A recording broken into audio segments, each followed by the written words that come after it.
Tonight on the Welsh Report concerns that many pregnant women are unaware of the dangers of taking a popular drug to control epilepsy. No more powers for the National Assembly, says the British government. Does this mean that devolution has stalled? And newspaper circulation in Wales is lower than ever. What does that tell us about the future of the Welsh media? Stay with us for the Welsh Report.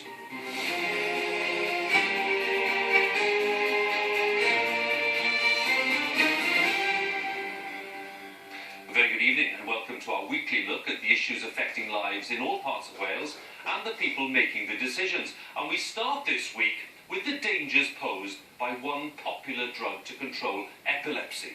Those dangers apply to pregnant women, many of whom seem to be unaware that the drug in question, called Epilim, can be linked to severe abnormalities in babies and developmental problems. Well, the Wales Report has discovered that a lack of consistency in epilepsy treatment across Wales is making things worse, as Helen Callahan explains.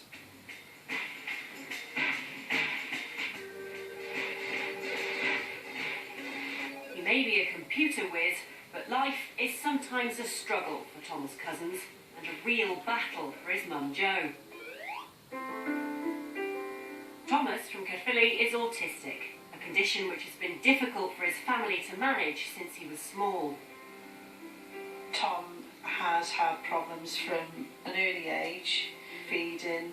He can't do things like blowing through his nose, social interaction. He doesn't know by looking at somebody whether they're happy or sad.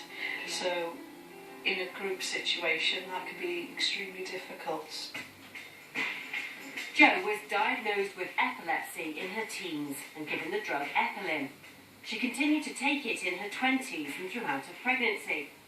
Although it was known at the time that using the drug during pregnancy could cause serious abnormalities in the unborn baby, Jo says she was never warned. This is what it looks like now.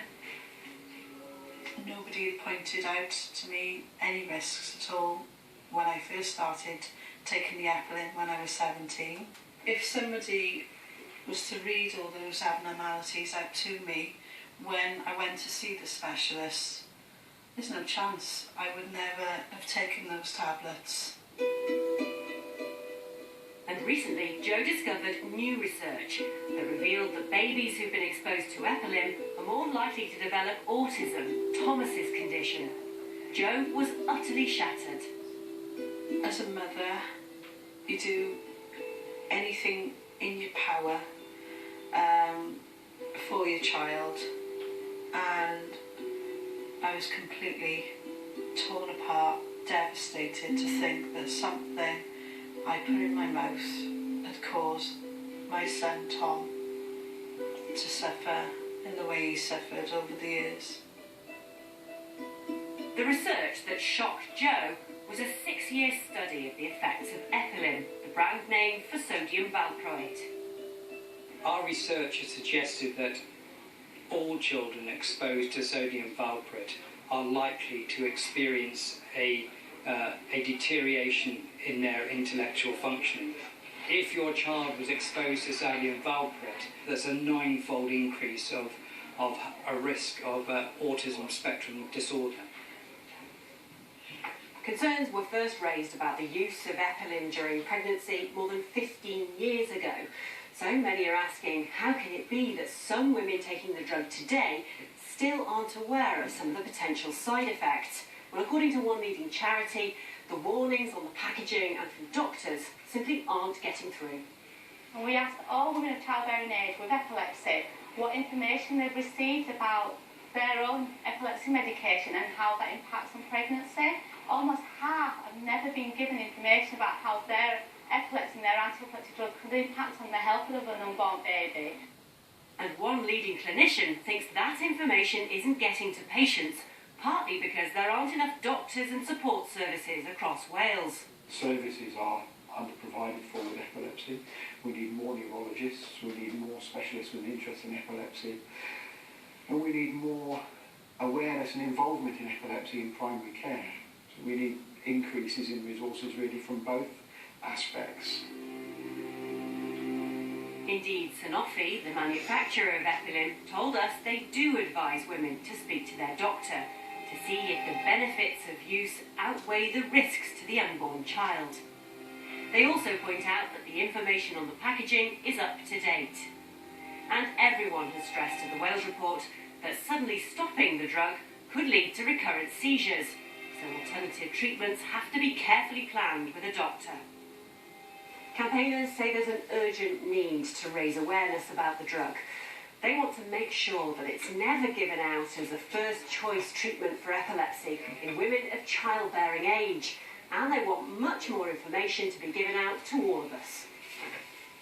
Epilepsy Action would like to see some kind of review so that we find out why women haven't received this information at a national level. Only once we've done a review and we find out why women haven't been told before and aren't hearing, can we actually correct the problem. Joe and Thomas live with the consequences of autism every day, and now Joe's demanding action. It's time that the government look at it and say, well, we need a public inquiry, and I want justice, not just for Tom, I want justice for all the children out there that have been affected by this drug. Only then, Joe believes, will women taking the drug in future get the informed choice that she was never given. Well, that was Helen Callaghan reporting there. Lots for us to discuss. I'm joined by the Labour MP for Newport West, Paul Flynn, who's campaigning on this and raising the issue in Parliament too. Paul, thanks for coming in. Very strong report and raising some very serious questions. These mothers have been betrayed by governments and by the drug companies, and it's a question of the worries being apparent, the drug companies denying the seriousness of the threat, and then research from independent people coming out saying the threat is an overwhelming one. And of course no mother would want to take such a drug if they were properly informed, but they weren't. They were denied the knowledge. And even worse than that, when they took up a case against government to seek some kind of redress, their legal aid was stopped. And when we hear that Abu Qatada has had £500,000 in legal aid, I mean, it's also a disgrace that these parents were denied a proper voice and denied any kind of redress. But we must make it clear now that the warnings must go out. Let's be clear, the company has said all along that the warnings about potential risks have been there.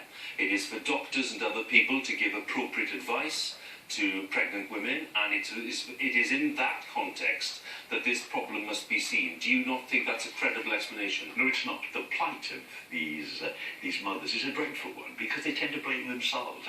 Whatever it is, it's nothing to do with the mothers. They took the advice of the doctors. And I'm afraid the failure was of the medical system and the drug companies to fail to live up to their responsibility. When you raise this in Parliament, what are you going to be saying?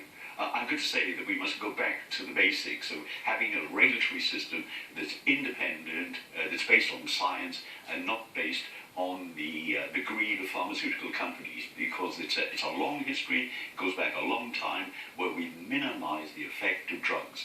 We've got a terrible record where we've been far too permissive in allowing the drug companies to pursue their commercial interests at the expense of patients. And the cases involved here are heartbreaking ones of brain damage among young children, children who won't live beyond 10 years of age. Why?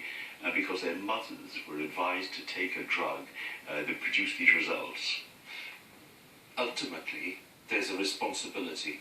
And the Welsh Government in Cardiff saying that this is actually not a devolved area, that this, as you say, is a matter that's not yet been devolved. Where for you is the responsibility? Oh, the responsibility is with government. Government should have set up a regulatory body that was entirely independent. They have one in Italy. And we must take advantage, of course, of some of the miraculous benefits of the drugs that are available, but be aware of the dangers. And we should be leaning to the side of caution rather than leaning on the area of the commercial needs of the companies who don't want to see a bad reputation acquired by their drugs. Paul, good to talk to you and thanks for coming in. Paul Flynn.